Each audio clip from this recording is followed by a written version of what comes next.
TV. Thank you so much for this wonderful session.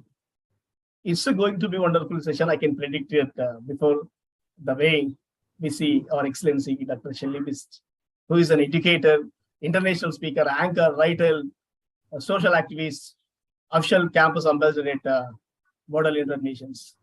Of course, she has so many things to speak about, but today it's a very, very special day because India is celebrating 75th Independence Day, a journey of 75 years, so many milestones, so many achievements. But today we are going to listen all the milestones, all the achievements from our guests. But before that, our audience want to know something about our today guest from her perception. Who is Shelly Bisht? Let us hear from Dr. Shelly Bisht herself. It's a straight from the horse's mouth. Excellency, over to you. Thank you for this opportunity given to me, Dr. Raja Rao Pagidili. I'm indebted. Well, ladies and gentlemen, I'm Dr. Shelly Bisht, an educator, event anchor, international speaker, writer, and social activist from New Delhi.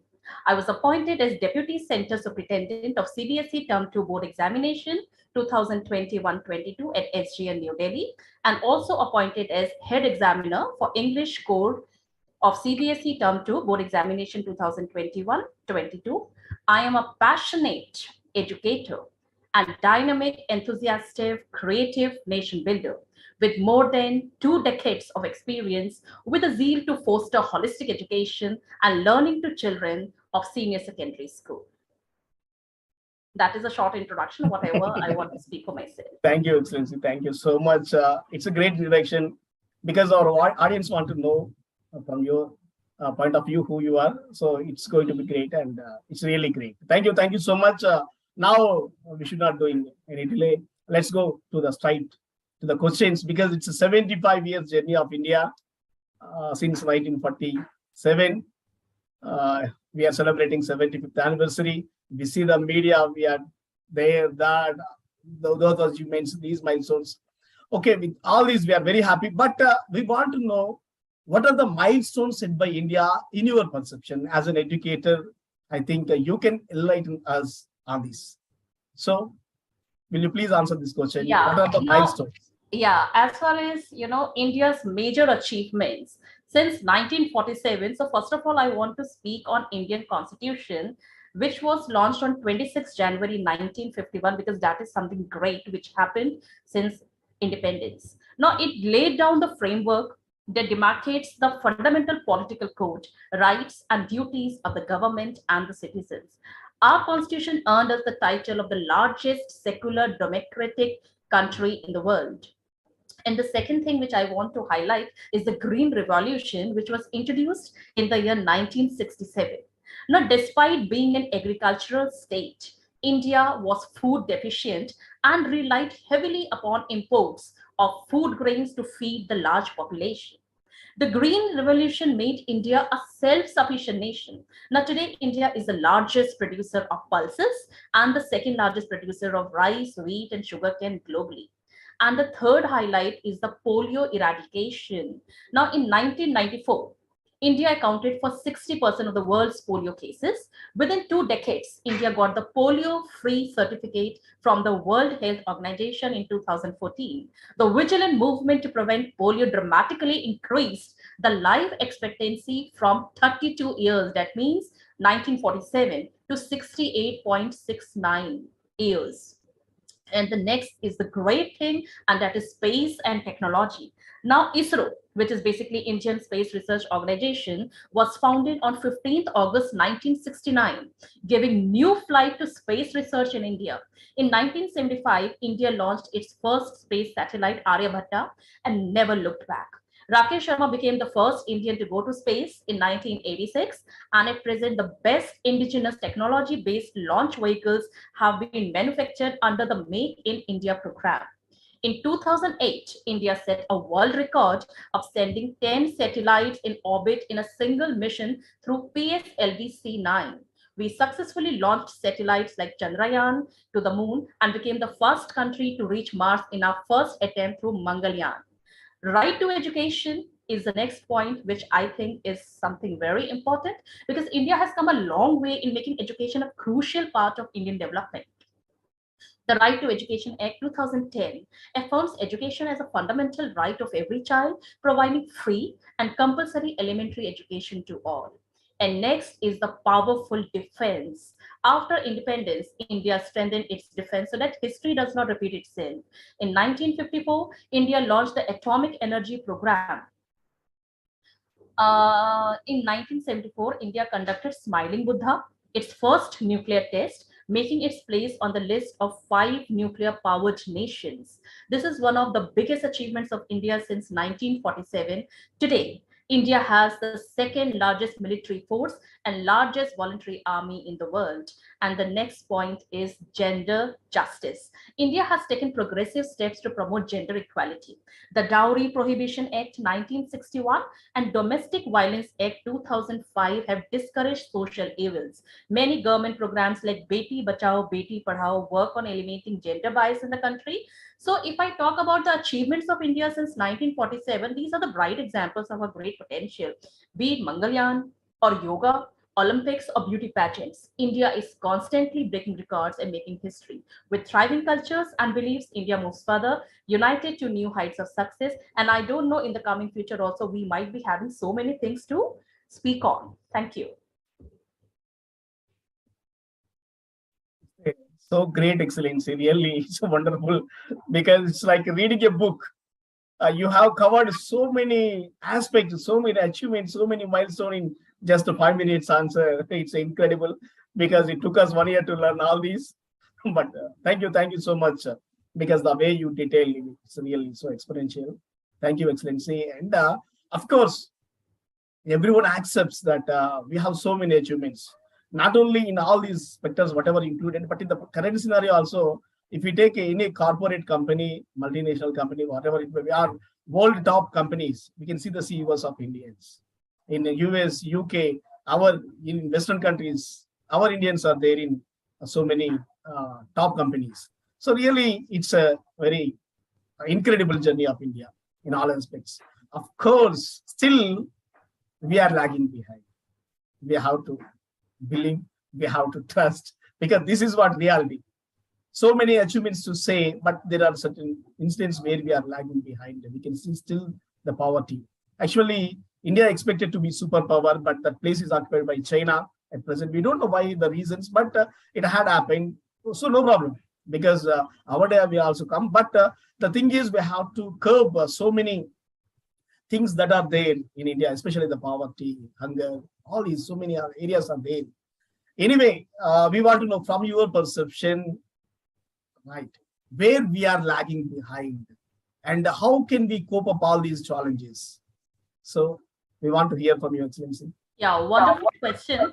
Because see, every coin has two sides. If one side is spoken about, it's very important to speak about the other side also. Yes, when I speak about the achievement, then certainly we are lagging behind, and it needs to be stressed that what are the points in which we lag behind. And the first point which I want to highlight is over explosion to its population. Indians lack basic education for every child up to class 10th. Now, this creates lack of exposure, awareness, and knowledge. This leads to no birth control.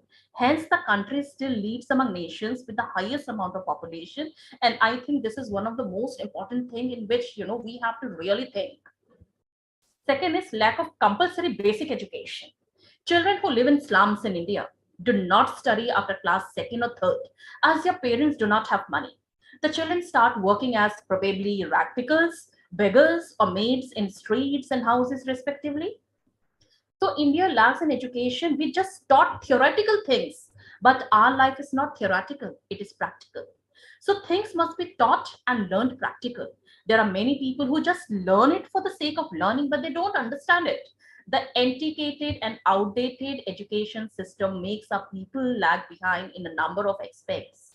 We need to work on that. Next is poverty. Now, this is the major cause and results of all the problems which we lag behind.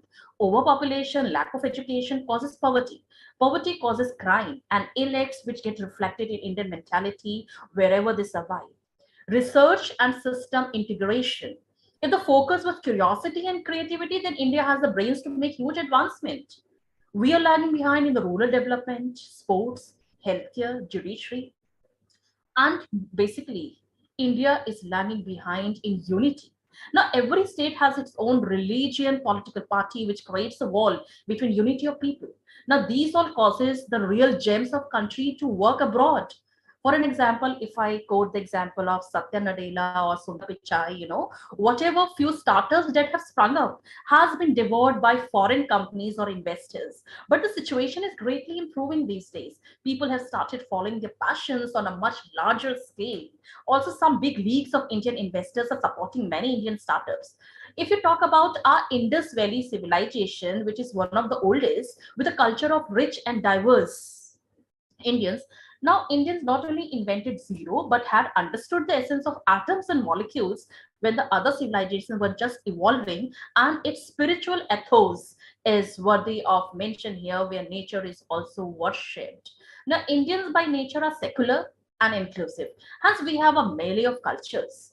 Our religious texts are a treasure trove of knowledge. The first world's university, Nalanda, was in present day state of Bihar in India. However, a rich culture that was thriving was nipped in the bud by Mughal invasions and thereafter the British invasion, where the peace-loving Hindus were at the burnt of the cruelty of these conquerors, wherein our culture and society took a heavy beating. Now, when we talk about all this, the basic things are how we need to curb up these problems. The basic thing which I talked about, need to have a firm control on population, need to have to raise, the basic compulsory education. Now, NEP 2020, which has come up, we really want to work on this. I hope NEP 2020 can be, if it is implemented properly with various challenges which it has come, I think, this problem will be sorted out along with the cleanliness problem which we have, along with the poverty problem which we deal about, and along with all the things which we really deal out. The only thing is we need to work out together, and I think that is the only thing it can be sorted out. Fantastic, Excellency, fantastic. You found the root cause. Especially, you have started with the population explosion. Really, 130 crore population for India. Really, we have to think about it, because population is a big problem. We have been studying since ages, but we are unable to control it. Still, we have to do it a lot to control the population. Yes. Because if we work here, then everything will be sorted out. Thank you, Excellency. Fantastic solutions you have found. And then it's something like an imaginary question, because we compare, all nations will compare, likely to be compared with US, Western countries, something like that, because they think that they are the superpowers, rich countries, etc., etc. So whatever it may be, it's a dream of everyone's that India has to be a developed country, not developing country, because we have been saying the word developing, developing, developing. It has to be developed country. So when that mark we reach, just we don't want absolute answer, but we need your imagination, your creativity. So is there any point in future that we say proudly that we are developed in all aspects? So how can we reach that mark? When we can say, when India can reach all in all aspects a developed country? What is your imagination? Yes, of course. A very wonderful question which you have asked, because we need to develop. And I think the time will come when India will be one of the top countries in the entire world. We hope so. So, well, Indians are entrepreneurial, adaptable, and capable of generating opportunities from every situation. We have a good track record in education at certain levels of the society, but it needs to spread at every level. India has a large diaspora throughout the world. The relationships with this network needs to be developed and exploited to the fullest. This network is a powerful radar mechanism for spotting trends and developments in every market around the globe. Indians now occupy leadership positions in global companies and are ranked amongst the most capable. Now, when I talk about the Indian businesses, now they have the truly global reach and are demonstrating the capacity to work within global standards and successfully acquire the integrate overseas businesses. The challenge of course, is to deal with infrastructure by streamlining the bureaucracy, which is a major deterrent to India's growth. The government needs to formulate laws from a business perspective and not just to form the control perspective. To achieve this, India will need to go beyond its current strength in areas such as IT, BPO, and pharmaceuticals.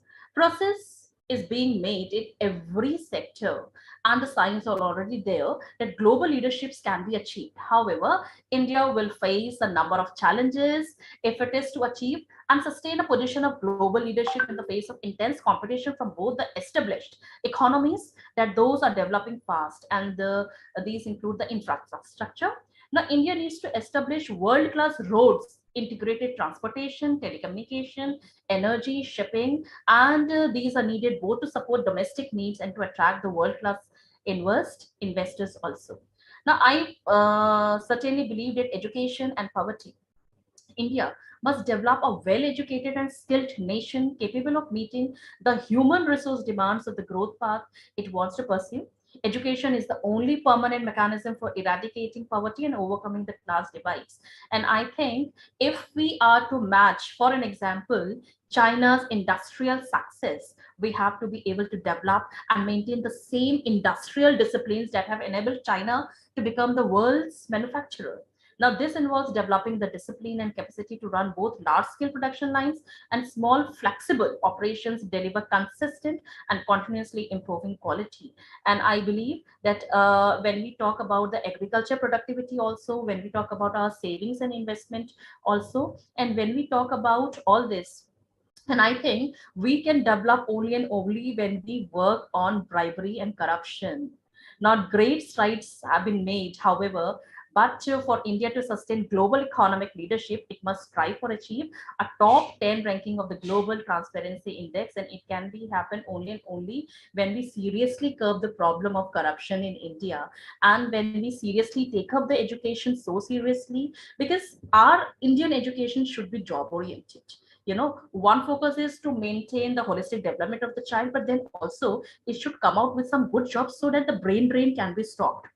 Okay, we should work and earn for India. We should not work and earn for the global platforms over there, because we serve our besties, the best Indian students on the global platform. This brain drain should be stopped. And I think when the cream of Indian students will be working for their own country, India, then and then only India will be on the top of the nations. This is what I feel. Thank you.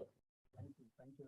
Thank you so much. Wonderful answers. And as an educator, you have enlightened so many things. Now we want to ask you the last question. As a citizen of India, what is your contribution to our nation, and what is the message that you are giving to our society and the youth on this Yes, platform? this is the perfect question. I believe paying taxes is the duty and responsibility of each and every citizen towards his or her nation. Now, this duty of citizen plays a significant role in the development of the nation, because when I talk about this, acknowledging taxpayers for paying their taxes within the prescribed time period and timely filing of their income tax returns will aid in bringing about a change in people's attitude and will drive them in a positive way to pay their taxes and to bring the India on the top. And next is exercising vote as a citizen, because India being a democratic country, it is built upon the foundation of election. Voting is not just a mere right given to an Indian citizen, it is a constitutional right. And it is through the critical way of voting that an individual takes part in the decisions of the government and, in a way, influences the decision of the government. So I believe everyone should vote for the country. Next is discouraging corruption, which I have spoken earlier also, because corruption is a serious challenge faced by every country. It hinders the nation from growth and development. Now, especially the step, I mean, when I talk about Prime Minister Mr. Modi, when he took out the step of demonetization, that is also something good. Now, this step of demonetization was properly known as a Charitra Nirman, and it was done to encourage and push citizens of the country towards building their character. And the last point, which is of very, very importance, is of education, because education helps and enables a person to build the right foundation for himself and enables him to take decisions and make choices that will benefit his further life. So today's children are tomorrow's citizens, and that is a well-known saying. And when I talk about the children, yes, of course, the youth is very much important. And before I finish, my few lines for the youth is the message which I want to give to the youth is that try to spread humanity and unity among others. Don't lose hope. Be as smart and as patient that nothing stops you from what you wish to achieve.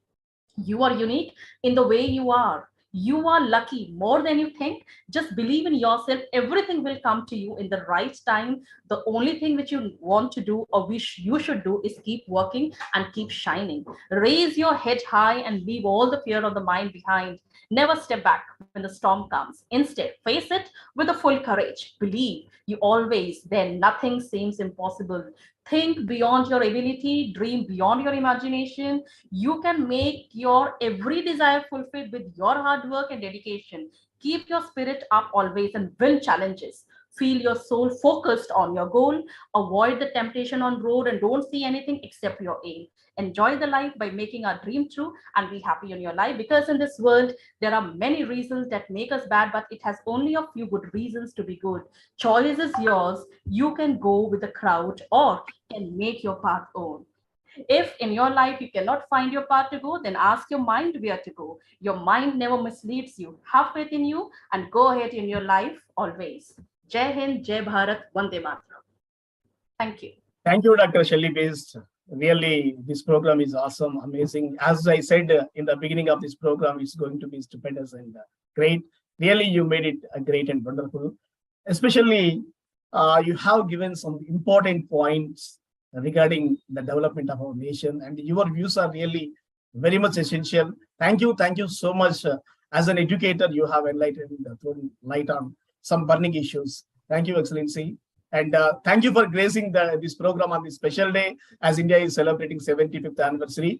Thank you so much. We'll see you in the next opportunity.